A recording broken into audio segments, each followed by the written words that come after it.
Você está ouvindo mais um episódio do podcast sobre neurociências, produzido em parceria com o Programa de Extensão Sustenta a Vida da Universidade Federal Fluminense. Meu nome é Adriano Freitas, pós-graduado em neuroaprendizagem, especialista em neuropsicologia clínica. E neste episódio a gente segue com aquele papo gostoso de semana passada com Marluce Brasil, é a segunda parte. Se você está chegando agora, eu te aconselho dar uma pausa aqui e voltar no episódio anterior para você pegar toda a conversa, que eu acho que vai ser bem mais interessante. E curtam esse papo que segue também no próximo episódio.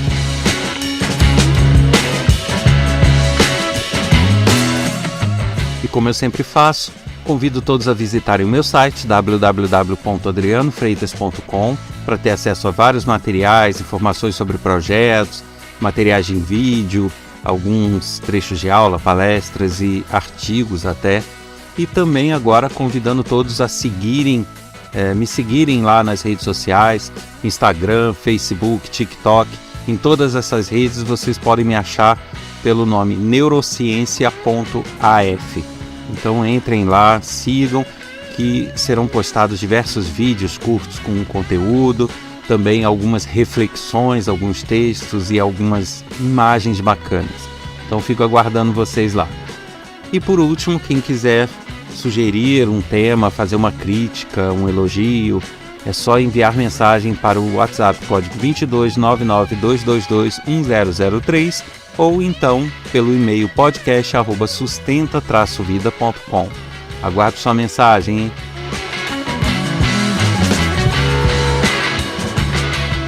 Pois é, pessoal, e depois do papo de semana passada, que deu aquele gostinho de quero mais, eu tenho certeza que todo mundo está aí, poxa, mas já acabou, né? Todo mundo queria ouvir mais.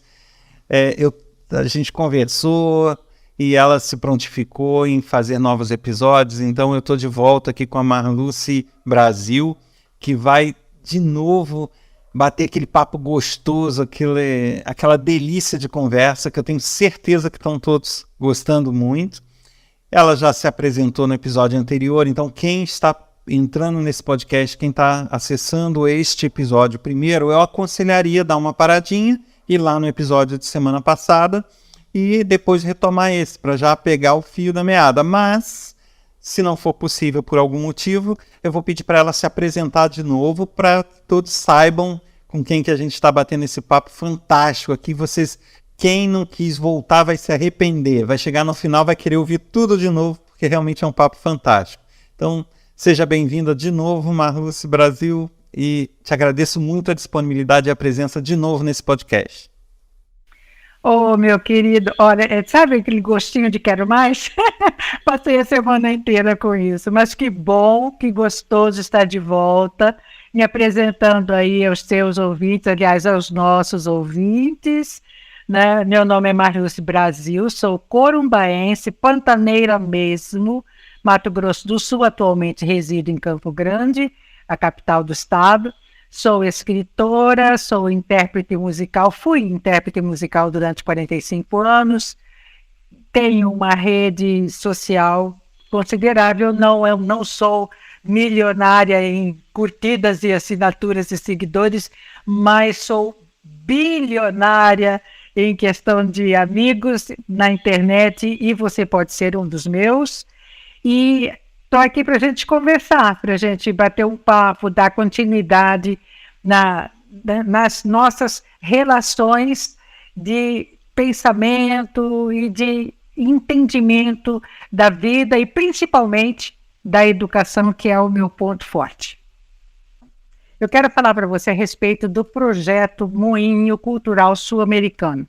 É um projeto que hoje já deixou de ser projeto, né? Porque já é o Instituto Cultural Moinho Sul-Americano, mas eu participei do início do projeto em Corumbá, Mato Grosso do Sul.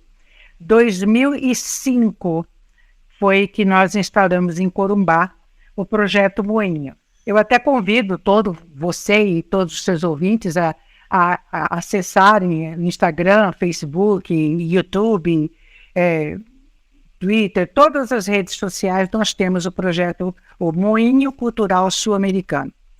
O que lá do projeto acontecia que me fascinou me fez entender realmente o que era a educação libertadora. O Projeto Moinho, na época, né, nós trabalhávamos com somente música e dança, a educação através da arte.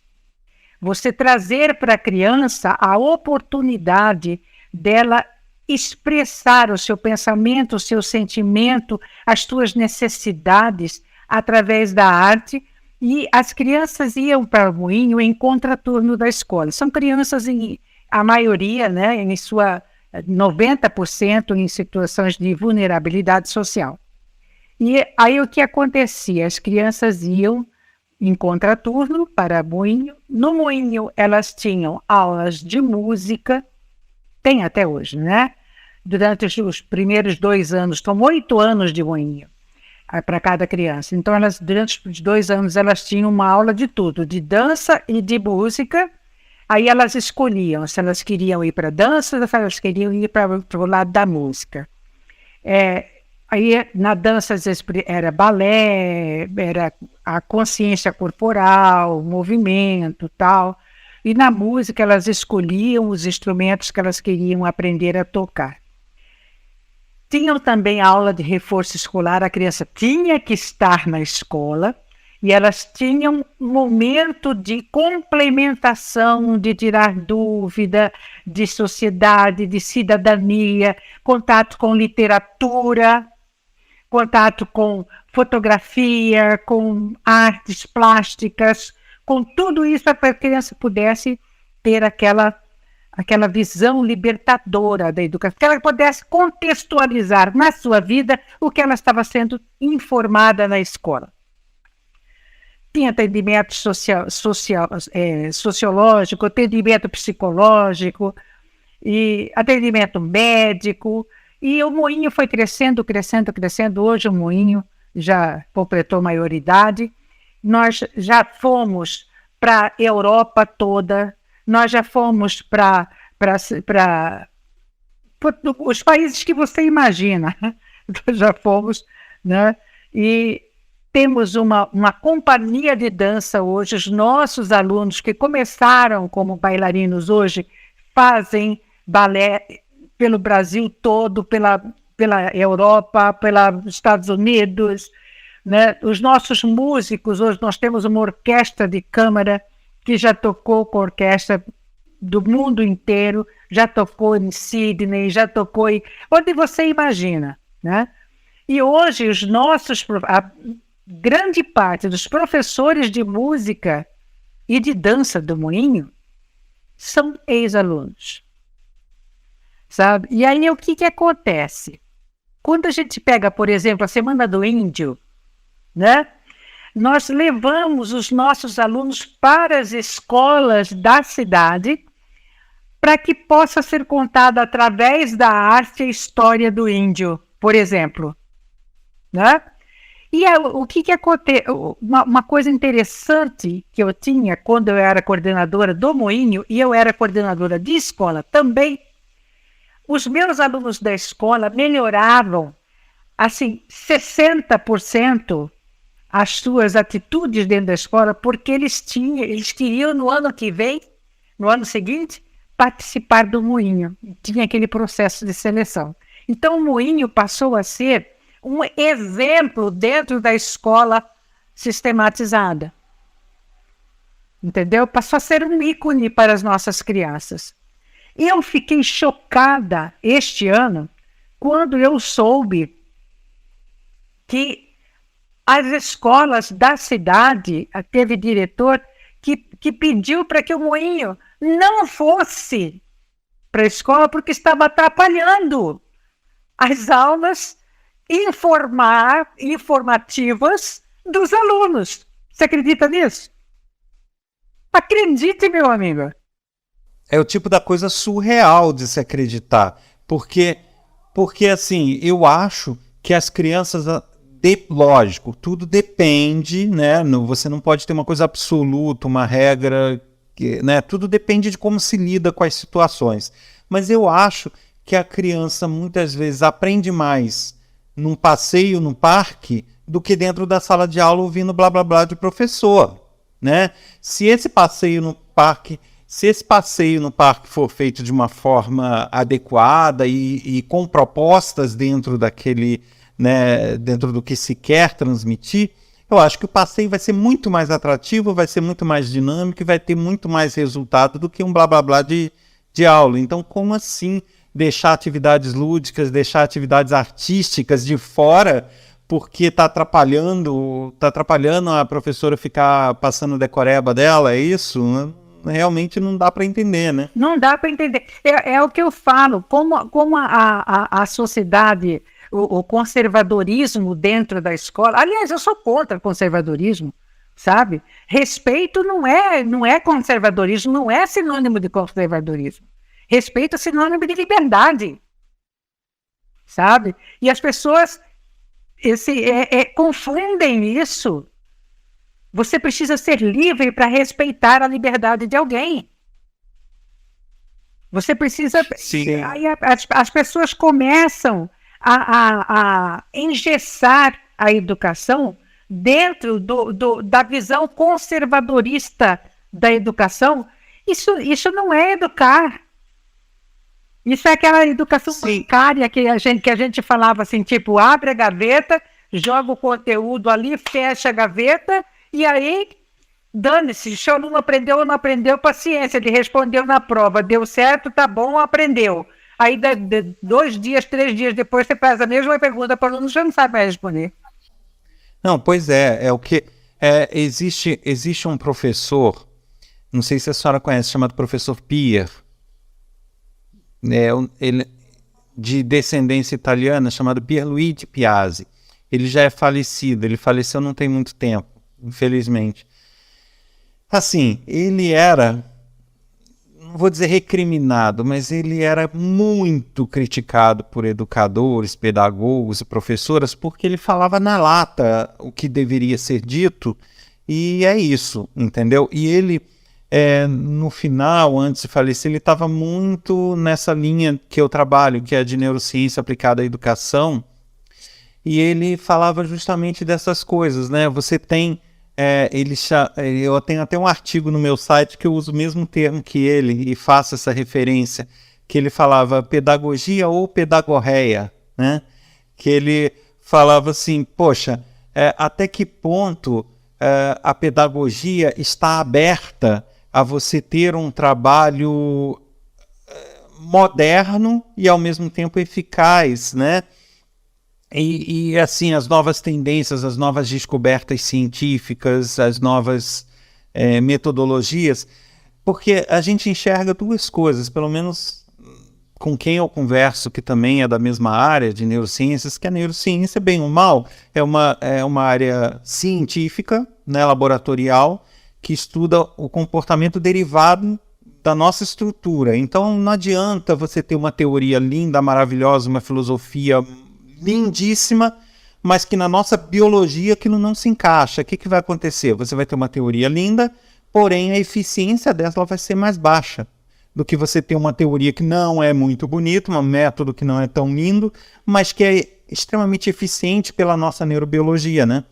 E aí ele falava muito isso, que a pedagogia ela parou em dado momento e ela se dividiu entre aqueles que seguem na do século passado, né, tendo aquela, o que a senhora acabou de falar, e tem a pedagogia que é aquela que super protege, que super defende, que não deixa se frustrar, que é o que eu estava falando antes.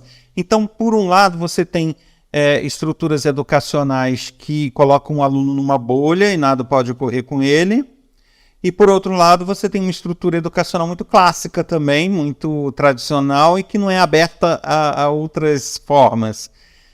E você não tem um meio termo de nada. Então, no final da história, você tem uma ineficiência por falta de atualização ou uma ineficiência por uma atualização sem fundamentação, apenas com base em filosofias e teorias e nada tão eficaz do ponto de vista estrutural. Então, você acaba desvirtuando a pedagogia para esses dois caminhos, mas você não tem a pedagogia como, por exemplo, eu costumo sempre citar como referência na Nova Zelândia. qual o índice da Nova Zelândia no PISA, né? Que é um dos países que está em primeiro, segundo lugar no último PISA, e o Brasil está em terceiro, quarto, de baixo para cima, né? Então, assim, tem algo errado e ninguém está vendo isso. Se a nossa pedagogia, se a nossa estrutura educacional fosse tão boa como se prega, ela só não tem dinheiro, só não tem verba, só não tem estrutura, mas a filosofia é boa, mas deveria estar lá nas últimas posições do PISA, que é uma avaliação internacional, para quem não sabe. Será que deveria estar? Não, é porque tem algo errado aí. Tem países que têm menos do que a gente em estrutura financeira na educação e que está muito acima. Porque eles não têm a tecnologia, eles não têm dinheiro, mas eles têm boas ideias, eles têm boas metodologias adequadas, e aí a eficiência subiu, né? É por aí que eu vejo. Eu não sei se a senhora concorda. Concordo plenamente com você. Eu acho que essa questão da pedagogia é que talvez seja pelo termo, né? Pedagogo, arte de conduzir a criança. Eles acham que é só para criança, né? E a pedagogia ela vai além, ela vai do jovem, ela vai até do adulto, né? É a arte de conduzir o ser humano, né? De estar ali junto do ser humano, de conduzir.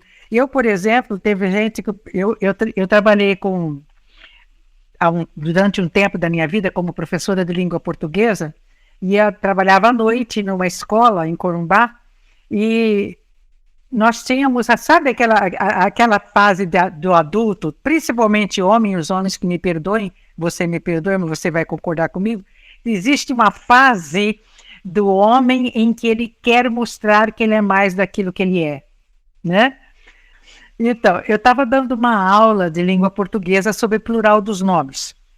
E eu sempre disse para os meus alunos, principalmente aluno de noturno, que é aquele que vai, quando tem tempo, ele quer recuperar o tempo que ele parou de estudar e tal. Então, normalmente, ele está acima da idade, né? Era um aluno de segundo ano, de segundo grau. E eu sempre disse para eles, quando eu estiver falando alguma coisa e eu falar uma palavra que vocês desconhecem o sentido, por favor, na hora, levantem a mão, não tenham vergonha e me perguntem, professora, o que é isso que a senhora falou? Que eu vou dar para vocês a tradução. Aí, esse rapaz, especialmente que eu vou tocar aqui, ele disse assim, e se a senhora não souber? Eu falei, eu provavelmente não vou falar aquilo que eu não sei o que significa. Mas se eu não souber, eu vou buscar e vou trazer a resposta para você. Tá, passou uns 2 ou 3 dias, quando eu voltei a dar aula novamente, eu estava explicando o plural dos nomes. Aí eu falei para eles, existem nomes que já são pluralizados. E o que mostra que está no plural ou não é o artigo que vem na frente. Aí ele falou, por exemplo, falei pires. O pires é um, os pires são 2. Aí ele falou, óculos? Eu falei, não. Óculos não é uma palavra pluralizada. Óculo é isso aqui. Este aqui é outro óculo. Isso aqui é a armação que segura os 2 óculos. Por isso que você fala, meus óculos. Quando Frei Machado de Assis usava óculo, ele não usava óculos, porque era só um. Aí ele, e eu era a aula de português, eu era professora de português e literatura. Aí ele falou, fala outra palavra pluralizada então. Aí eu falei, fezes. Aí esse levantou a mão, professora, o que é fezes? Eu falei, merda. Aí as pessoas arregalaram o olho, os alunos. Ele falou, como? Eu falei, bosta, meu filho, titica, cocô. Aquilo que você faz todo santo dia se você não for uma pessoa que tem constipação intestinal. Quer que eu explique o que seja constipação intestinal? Aí ele ficou assim, de olho arregalado. A senhora não precisava ter respondido assim para mim. Falei, mas você me perguntou em público? Em público eu tenho que te responder. Aí ele ficou assim parado. Depois ele me pediu desculpas porque ele sabia o que era fezes, mas ele queria me testar. né? Então, teve professores na escola que, quando eu comentei, na sala dos professores, que a gente sempre comenta os casos assim, até porque serve para os nossos colegas de parâmetro, né? Sobre a arte de conduzir uma sala de aula, até porque você, tendo uma resposta pronta, você mostra para os demais alunos a sua posição perante a classe e perante o trabalho que você está desenvolvendo como professor, tá? E teve um professor que achou, nossa, Marlúcia, eu não faria isso. Eu falei, ainda bem que não foi você, né? Foi comigo. Aí, mas você não acha que você foi muito rude? Eu não. Eu falei a palavra mais doce, mais sincera, mais normal, que todo mundo conhece, merda. E quando ele perguntou, eu falei, merda, meu filho. E eu falei com tranquilidade, eu não fui agressiva, né? Eu garanto que ele nunca mais vai esquecer plural dos nomes. Sim, com certeza. Com toda certeza, isso aí não tenha dúvida. Bom, pessoal, e eu sei que, de novo, é com muita dor no coração que eu me despeço essa semana de novo, porque o papo tá uma delícia, esse papo maravilhoso com a Marluce, que é uma pessoa maravilhosa, tem uma contribuição muito grande a dar na nossa sociedade, a todos que tiverem interesse. Eu aconselho fortemente que a sigam nas redes sociais, que busquem pelo livro dela e que busquem realmente trocar ideias, trocar informações. O que eu costumo falar às vezes, não é que a gente queira que alguém concorde 100% com a gente ou siga as nossas ideias, os nossos pontos de vista cegamente, não é isso. Mas contribuir é você plantar uma semente para que essa pessoa, sabe, regue e cuide dessa semente da forma que achar mais conveniente para a sua vida e que faça ela germinar e colher frutos dela, né? Eu acho que nesse sentido de plantar sementes, a Marluce é uma pessoa incrível. Então eu agradeço toda essa disponibilidade de ter estado aqui de novo mais uma semana com a gente. E já dou um spoiler aqui de que ela já se prontificou. Semana que vem ela vai estar conosco de novo pela terceira vez. Infelizmente vai ser a última dessa série, mas em breve eu acho que ela volta. Eu vou perturbar ela aqui nos contatos dela até ela aceitar retornar. Então, Marluce, muito obrigado pela participação. Te aguardo aqui na semana que vem e abro esse espaço aí para que fale o que desejar para a nossa audiência e se despeça. Muito obrigado. Eu que agradeço a oportunidade de estar com você, com seus ouvintes, e estarei sempre disposta a conversar, porque eu adoro conversar, né, com as pessoas, e eu acho que é importante, nós somos humanos, e a mensagem, né, da palavra é importantíssima para nós, é a nossa forma de nos comunicarmos. Então, eu me coloco à disposição, né? Espero vocês nas minhas redes sociais, Marluce Brasil no Facebook, Marluce Brasil também no Instagram, também no YouTube, também no Twitter, também no TikTok. E eu espero que vocês possam estar sempre comigo, porque tudo que eu faço e coloco nas minhas redes sociais é pensando em vocês, até aquelas que eu não conheço, né? Então eu fico muito, muito, muito, muito, muito satisfeita, agradeço a oportunidade e pode contar comigo sim até a próxima semana, né? Quando vai ser nosso terceiro encontro. Pois é, pessoal, e aqui encerra a segunda parte do meu bate-papo com Marluce Brasil. Papo bastante legal. Quem não assistiu, quem não ouviu desde o início, que volte lá no episódio anterior. O papo tá bastante legal, interessante, rico. Então eu aconselho a todos acompanharem ele e a gente encerra esse bate-papo no episódio da semana que vem. Então não percam que semana que vem a gente volta com a última parte desse bate-papo gostoso que eu tive com Marluce Brasil. Você ouviu mais um episódio do podcast sobre neurociências, produzido em parceria com o programa de extensão Sustenta a Vida da Universidade Federal Fluminense. Meu nome é Adriano Freitas, pós-graduado em neuroaprendizagem, especialista em neuropsicologia clínica. Você já escreveu pra gente dando sua opinião, sua crítica, seu elogio, sua sugestão? Faz isso lá pelo nosso WhatsApp, código 22 99222 1003 ou pelo e-mail podcast@sustenta-vida.com e também pode agora enviar suas opiniões e críticas pelas redes sociais. Vocês podem nos seguir lá no Instagram, no TikTok e no Facebook. Basta procurar por neurociência.af. Um abraço a todos e até semana que vem. Aguardo vocês!